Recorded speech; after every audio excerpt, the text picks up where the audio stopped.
Hey everybody, how's it going? Pretty exciting day, huh? All right, that was an awesome panel. A lot of talk about adoption. That's what I'm talking about. So, quick show of hands, who took an Uber or Lyft here today? Okay, which data center did you use?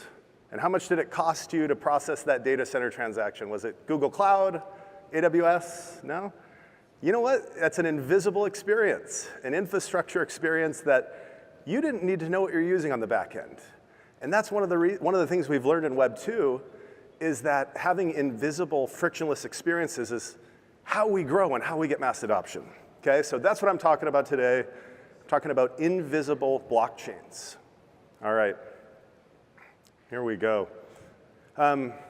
So quick question to ourselves. Are we ahead or behind where we should be as an industry right now? And it's a tough question to ask yourselves, but I think it's healthy to do it. Now, every time the market drops, our kind of normie hater friends, or even people in our different chat groups who get a little pessimistic will say, there's no real use cases for blockchain other than store of value. Speculation's the only use case.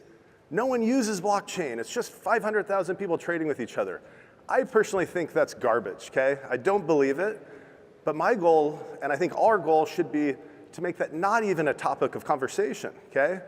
By the way, I'm not talking about how many people have a Coinbase or a Binance account and own crypto assets. I'm talking about what Joe was talking about earlier, real use cases that drive the needle, real use cases of blockchain, global use cases of this technology. And hey, if you took an Uber or Lyft here today, that was a phenomenal use case to leverage cloud computing on the back end, okay? And it was a seamless experience. We need these experiences in Web3 so we can get across the chasm, okay? So this is, a very old chart here. Jeffrey Moore wrote this a long time ago.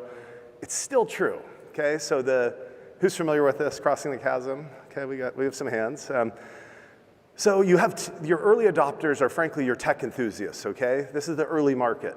You then eventually hit this chasm and you have to get through it or you'll fail. But if you get through it, there's a tremendous trajectory because the pragmatists and the conservatives come soon after, the early and the late majority.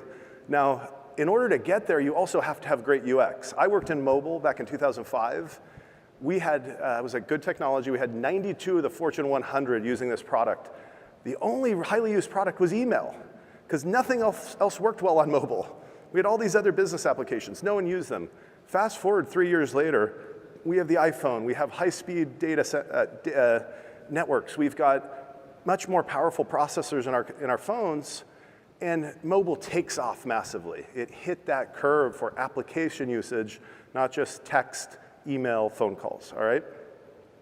We're at that chasm now, but 16% is the number, all right?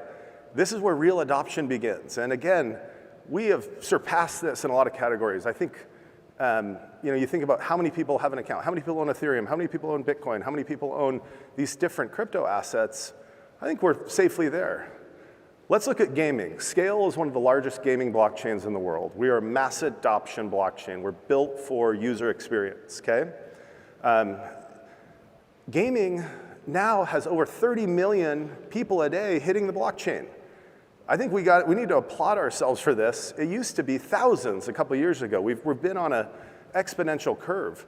But there are 3 billion people that play video games every day. So we're only 1% adoption, not 16%. But the good news is once you're at 1, it's much easier to get to 16. It's much harder to get from 0 to 1 in these spaces. So we need mass adoption. Another positive note. We're getting there on the financial side, really getting there. These are areas that require less clean, simple, easy user experience. Look at stablecoins. There were over $850 billion in stablecoin transfers volume in February. That is massive. And you know what? That is money and value moving almost at the speed of light, not taking a day to process, not taking this kind of archaic banking system. This is the new future of money rails working. Bitcoin market cap's over 1.65 trillion. This was, when I sent them the slides, so it's probably higher right now. But that's a win for store of value. That is a phenomenal store of value, okay? The reality, though, is we need more daily users for these use cases that really, really matter, all right? So then it's all about user experience. So I talked earlier about, and I saw, by the way, if you're listening online here or if you're not looking around, when I said, oh, what data center did you use and how much did it cost for that to process it, everyone's like, what are you talking about, right? But in the world of blockchain, that's the reality. So Scale actually has taken a novel approach, and we got rid of gas fees all the way down to the core of the chain. And instead, developers pay chain fees. They rent block space. It just opens up this new user experience. It's still economically viable. People are getting paid to run servers. Entities are getting paid to run servers and infrastructure. But this is an example when you combine phenomenal UX addition with high-speed blockchain execution, zero gas fees for the end user, and integrate that with advanced custodial wallets and semi-custodial wallets, and even non-custodial wallets with some very interesting new UX features that are coming. We can let normal people who aren't engineers, who don't have a ledger device, don't really know how to use sophisticated products, interact with blockchain, okay? Another really critical topic, maximal extractable value, MEV, okay? This is where blockchains don't finalize their transactions, and what happens, well, a blockchain submits a transaction, and guess what? Anybody running a node can see that transaction until the transaction finalizes. And then you have front-running, sandwich attacks. Essentially, money and value is being taken from every user and every transaction through bots. Just last week, somebody did a 220K swap on Uniswap, and they ended up with $5,000 after. They swapped USDC to USDT. No, hey, they didn't use the Uniswap UI. If they had, they would have been protected. They used a different system, but the problem is, this is something that we think needs to be fixed. This is the next frontier for Scale also, is going and trying to fix this problem to make sure these things can't happen. We need to have safe waters if we're gonna really hit these adoption numbers that we are going for. We also need to offer fundamentals. The next growth stage is all going to be about giving tangible value to users, okay? Real value. And there's some phenomenal use cases out there. Really excited about them. So just a little proof this works. And I have to say, this is fun for me now. We started Scale over 7 years ago, all right? And the first couple years the network was live, we would count our users, our unique active wallets, users, and transactions in the thousands. We now have over 1 billion transactions.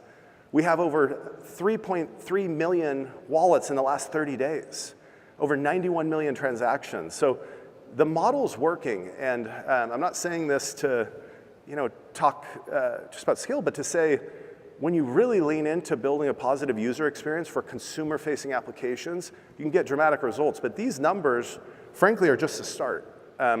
We're now in the top 10 of all blockchains and layer 2s in terms of transaction volume, and in terms of unique active wallets.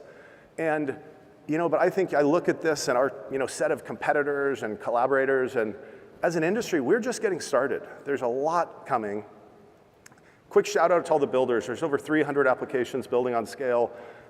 I get the luxury every day of working with some really smart people that understand blockchain, but they also understand how to build applications. And there's some exciting things. There are some exciting things happening. So I just want to say, we are crossing the chasm now, okay? And growth will be led by UX-friendly blockchain adoption. I also want to say, because the President of the United States is speaking here in just a minute, we also have this new government regulation that's it's enabling businesses to come and get in the game. I work with some of the biggest sports leagues in the world, some of the biggest brands in the world, and we got put on pause last year. There wasn't regulatory clarity. This is real. Guess what? They're all back in. 100% of them that stopped because they're like, oh, am I going to be able to do this? So this is going to drive real economic value. And Scale, we are a US project. I'm so happy I can say that now on stage, that we are headquartered in the US. So I think combining all these things together, we're teeing ourselves up as an industry to get to that next level of mass adoption. It's been my pleasure. Thank you so much. Have a great day. Goodbye.